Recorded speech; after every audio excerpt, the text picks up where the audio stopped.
ನಾವೆಲ್ಲ ಹುಟ್ಟಿರಲಿಲ್ಲ. 1975ರಲ್ಲಿ ಎಮರ್ಜೆನ್ಸಿ ಏನು ಡಿಕ್ಲೇರ್ ಆಗುತ್ತೆ. ಆ ಎಮರ್ಜೆನ್ಸಿ ಡಿಕ್ಲೇರ್ ಆಗ್ತಕ್ಕಂಥದ್ದಕ್ಕೆ ನಾನಾ ಕಾರಣಗಳಿದೆ. ಅದರ ಆಳ ಅಗಲವನ್ನು ನಾವು ತಿಳ್ಕೊಳ್ತಾ ಹೋದರೆ ನಾವು ಪುಸ್ತಕಗಳಲ್ಲಿ ಓದಿದ್ದೀವಿ. ಆ ಎಮರ್ಜೆನ್ಸಿ ಡಿಕ್ಲೇರ್ ಆದಾಗ ಏನೇನಾಯಿತು, ಜರ್ನಲಿಸ್ಟ್ಗಳನ್ನ ಯಾವ ರೀತಿ ಜೈಲ್ಗೆ ಹಾಕಿದ್ರು,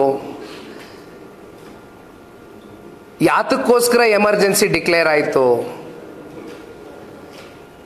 ಕಾನ್ಸ್ಟಿಟ್ಯೂಷನಲ್ ಬಾಡೀಸ್ನ ಅಧಿಕಾರವನ್ನು ಕಿತ್ಕೊಳ್ತಕ್ಕಂಥದ್ದಕ್ಕೆ ಎಮರ್ಜೆನ್ಸಿಯನ್ನು ಡಿಕ್ಲೇರ್ ಮಾಡಿದರು.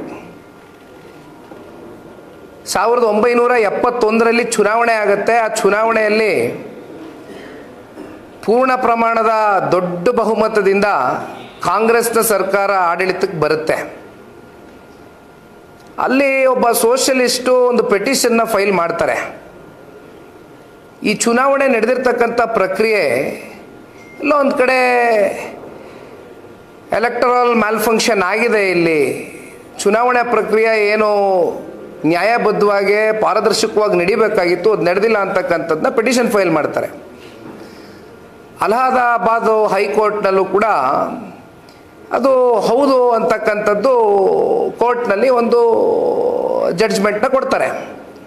ಅಲ್ಲಿಂದ ಮತ್ತೆ ಸುಪ್ರೀಂ ಕೋರ್ಟ್ಗೆ ಹೋಗ್ತಾರೆ, ಸ್ಟೇ ತಗೊಳ್ತಾರೆ, ಅದೆಲ್ಲ ನಡೆಯುತ್ತೆ ವಿಚಾರಗಳು. ಬಟ್ ಅಲ್ಟಿಮೇಟ್ಲಿ ಅಧಿಕಾರಕ್ಕೋಸ್ಕರ ಅವತ್ತು ಎಮರ್ಜೆನ್ಸಿಯನ್ನು ತರಾತುರಿನಲ್ಲಿ ಯಾವ ರೀತಿ ಡಿಕ್ಲೇರ್ ಮಾಡಿದರು, ಯಾವ ರೀತಿ ಜರ್ನಲಿಸ್ಟ್ನ ಪ್ಲಸ್ಸು ಯಾರ್ಯಾರು ಬೇರೆ ಬೇರೆ ಅವತ್ತಿದ್ದು ಕಾಂಗ್ರೆಸ್ ಒಂದು ಬಲಿಷ್ಠವಾದಂಥ ಪಾರ್ಟಿ.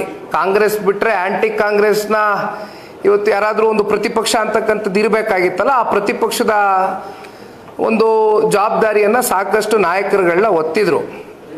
ಬಹುಶಃ ಜಯಪ್ರಕಾಶ್ ನಾರಾಯಣರವರು ಇವತ್ತು ನಾವಿಲ್ಲೇನು ನಮ್ಮ ಕಚೇರಿಗೆ ಜಯಪ್ರಕಾಶ್ ನಾರಾಯಣರವರ ಎಂದು ಹೆಸರು ಮೇಲೆ ಇವತ್ತು ಈ ಕಚೇರಿಯನ್ನು ಪ್ರಾರಂಭ ಮಾಡಿರ್ತಕ್ಕಂಥದ್ದು ಸನ್ಮಾನ್ಯ ದೇವೇಗೌಡರು ಸಾಹೇಬರು. ಬಹುಶಃ ನಿಮ್ಮೆಲ್ಲರಿಗೂ ಗೊತ್ತಿದೆ, ಎಮರ್ಜೆನ್ಸಿ ಆದಂಥ ಕಾಲದಲ್ಲಿ ಜಯಪ್ರಕಾಶ್ ನಾರಾಯಣರವರು ಸಂಪೂರ್ಣ ಕ್ರಾಂತಿ ಅಂತಕ್ಕಂಥ ಒಂದು ಚಳುವಳಿಯ ಒಂದು ಹೆಸರಿನಲ್ಲಿ ಏನು ಎಮರ್ಜೆನ್ಸಿ ತರಾತುರಿಲಿ ರಾತ್ರೋರಾತ್ರಿ ಡಿಕ್ಲೇರ್ ಮಾಡ್ತಾರೆ. ಜರ್ನಲಿಸ್ಟ್ನ ಒಳಗಡೆ ಹಾಕ್ತಾರೆ. ಜಯಪ್ರಕಾಶ್ ನಾರಾಯಣರವರು, ಚರಣ್ ಸಿಂಗ್ ಅವರು, ಮೊರಾರ್ಜಿ ದೇಸಾಯಿ ಅವರು, ಇವರೆಲ್ಲರನ್ನೂ ಕೂಡ ಒಳಗಡೆ ಹಾಕ್ತಾರೆ. ಅಂದರೆ ಮೆನಿ ಆಫ್ ದೆಮ್ ಯಾರು ಆ್ಯಂಟಿ ಕಾಂಗ್ರೆಸ್ ಅಂತ ಇದ್ದರು ಪ್ರತಿಯೊಬ್ಬರನ್ನು ಒಳಗಡೆ ಹಾಕ್ತಾರೆ. ಜೊತೆಯಲ್ಲಿ ಇಲ್ಲಿ ಬಹಳ ಸೂಕ್ಷ್ಮವಾಗಿ ಗಮನಿಸಬೇಕಾಗಿರತಕ್ಕಂಥ ಅಂಶ ಇವತ್ತಿಗೆ ಕನೆಕ್ಟ್ ಆಗ್ತಕ್ಕಂಥದ್ದು, ನ್ಯೂಸ್ ಪೇಪರ್ಗಳು ಅವತ್ತು ಇದ್ದಂಥ ಕಾಲ. ಅವತ್ತೇನು ಎಲೆಕ್ಟ್ರಾನಿಕ್ ಮೀಡಿಯಾ ಇರಲಿಲ್ಲ, ಸೋಷಿಯಲ್ ಮೀಡಿಯಾ ಇರಲಿಲ್ಲ. ಆ ನ್ಯೂಸ್ ಪೇಪರ್ನಲ್ಲಿ ಯಾವ ಒಂದು ಸುದ್ದಿ ಪ್ರಕಟಣೆ ಆಗಬೇಕು ಅದರ ಸಂಪೂರ್ಣ ಸ್ಕ್ರೂಟ್ನಿ ಮಾಡ್ತಾ ಇದ್ದಂಥದ್ದು ಸರ್ಕಾರ. ಅದರ ಸಂಪೂರ್ಣ ಸ್ಕ್ರೂಟ್ನಿ ಅಂದರೆ ಇದನ್ನು ಹಾಕಬೇಕಾ ಬೇಡವಾ, ಇದು ಸರ್ಕಾರದ ವಿರುದ್ಧವಾಗಿದೆಯಾ ಇಲ್ವಾ, ಇದನ್ನು ಚೆಕ್ ಮಾಡಿ ಆ ಸ್ಕ್ರೂಟ್ನಿ ಮಾಡಿ ಹಾಕ್ತಾ ಇರ್ತಕ್ಕಂಥದ್ದು ಅಂದಿನ ಕಾಂಗ್ರೆಸ್ನ ಪಕ್ಷ. ಸೊ ಇದೆಲ್ಲ ನೋಡಿದಾಗ 1975ನ ಎಮರ್ಜೆನ್ಸಿ ಕಾಲ ತುಂಬ ಮಾತಾಡ್ತಾ ಹೋದರೆ ತುಂಬ ವಿಚಾರ ಇದೆ, ಸುಮ್ಮನೆ ಇಶ್ಯೂ ಡೈವರ್ಟ್ ಆಗೋದು ಬೇಡ. ಇದು ಬಹುಶಃ ಕಾಂಗ್ರೆಸ್ನ ಪಕ್ಷದ ಇತಿಹಾಸ ಮತ್ತೊಮ್ಮೆ ಇದು ಹೊಸ ಒಂದು ಅಧ್ಯಯನ ಅಂತಕ್ಕಂಥದ್ದು ನಾವೆಲ್ಲ ಭಾವಿಸ್ಬೇಕಾಗ್ತದೆ. ಈ ಬಿಲ್ಲನ್ನು ನೋಡಿದಾಗ ಎಮರ್ಜೆನ್ಸಿ 2.0 ಇವತ್ತು ಡಿಕ್ಲೇರ್ ಮಾಡ್ತಕ್ಕಂಥ ಒಂದು ಪರಿಸ್ಥಿತಿ ಈ ಬಿಲ್ ಮೂಲಕ ಈ ರಾಜ್ಯ ಸರ್ಕಾರ ಮಾಧ್ಯಮದವ್ರ ಮೇಲೆ, ಪ್ರತಿಪಕ್ಷದವ್ರ ಮೇಲೆ, ಯಾರೂ ಕೂಡ ಸರ್ಕಾರದ ವೈಫಲ್ಯತೆಗಳು ಅವರು ಎಡುವುದಂಥ ಸಂದರ್ಭದಲ್ಲಿ ಇವತ್ತು ಪತ್ರಿಕಾ ಮಾಧ್ಯಮ ಅಂತಕ್ಕಂಥದ್ದು ಅದು ನಮ್ಮ ಸಂವಿಧಾನದಲ್ಲಿ ಬಹಳ ಒಂದು ವಿಶೇಷವಾದಂಥ ಅಂಗ. ಇವತ್ತು ನಿಮ್ಮೆಲ್ಲರಿಗೂ ಅತ್ಯಂತ ಜವಾಬ್ದಾರಿ ಇದೆ, ಹೊಣೆಗಾರಿಕೆ ಇದೆ.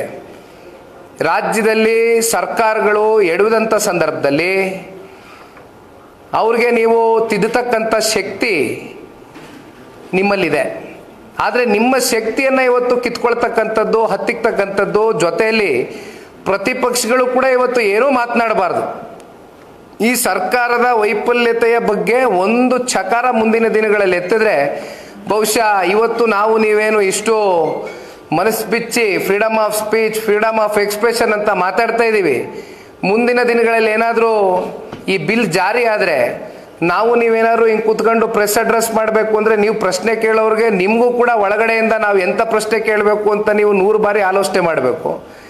ನಾವು ಯಾವ ರೀತಿ ಉತ್ತರ ಕೊಡಬೇಕಪ್ಪ ಇದಕ್ಕೆ ಅಂತ ನಾವು 1000 ಬಾರಿ ಆಲೋಚನೆ ಮಾಡ್ತಕ್ಕಂಥ ಪರಿಸ್ಥಿತಿಯಲ್ಲಿ ನಮ್ಮನ್ನು ದೂಡ್ತಾರೆ ಸರ್ಕಾರ. ಅಂದರೆ ಅವ್ರಿಗೆ ಇಲ್ಲ ಈ ವ್ಯಕ್ತಿ ಸರ್ಕಾರದ ವಿರುದ್ಧವಾಗೋ ನಮಗೆ ಅಂದರೆ ಅದೇ ದ್ವೇಷ ಭಾಷಣ, ದ್ವೇಷ ಅಪರಾಧಿಗಳು ಅಂಥದ್ದು ಏನು ಮೆನ್ಷನ್ ಮಾಡ್ಕೊಂಡಿದಾರಲ್ಲ, ಅವ್ರಿಗೆ ಇಷ್ಟ ಇಲ್ಲದೆ ಇರ್ತಕ್ಕಂಥ ಅಂಶ ಯಾವುದಾದ್ರು ಇದ್ದರೆ ಬಹುಶಃ ನಾವು ಮಾತನಾಡಿದ್ರೆ ನಮ್ಮೆಲ್ರಿಗೂ ಕರ್ಕೊಂಡೋಗಿ ಒಂದು 4 ದಿನ ಒಳಗಡೆ ಕೂರಿಸ್ತಾರೇನೋ. ಇದು ಸರ್ಕಾರದ ತೀರ್ಮಾನ ಅಂತಕ್ಕಂಥದ್ದು. ನೀವು ಸಣ್ಣ ಆಗ್ಬೇಕಲ್ವಾ, ಅದು ಒಂದು ಉತ್ತಮ ಆಹಾರದಿಂದ ಸಣ್ಣ ಆಗ್ಬೇಕಲ್ವಾ. ಪ್ರತಿದಿನ ನಮ್ಮ ಜೀನಿ ಸ್ಲಿಮ್ನ ಯೂಸ್ ಮಾಡಿ ಯಾವುದೇ ಸೈಡ್ ಎಫೆಕ್ಟ್ ಇಲ್ದಂಗೆ ನೀವು ಸಣ್ಣ ಆಗ್ತೀರಾ.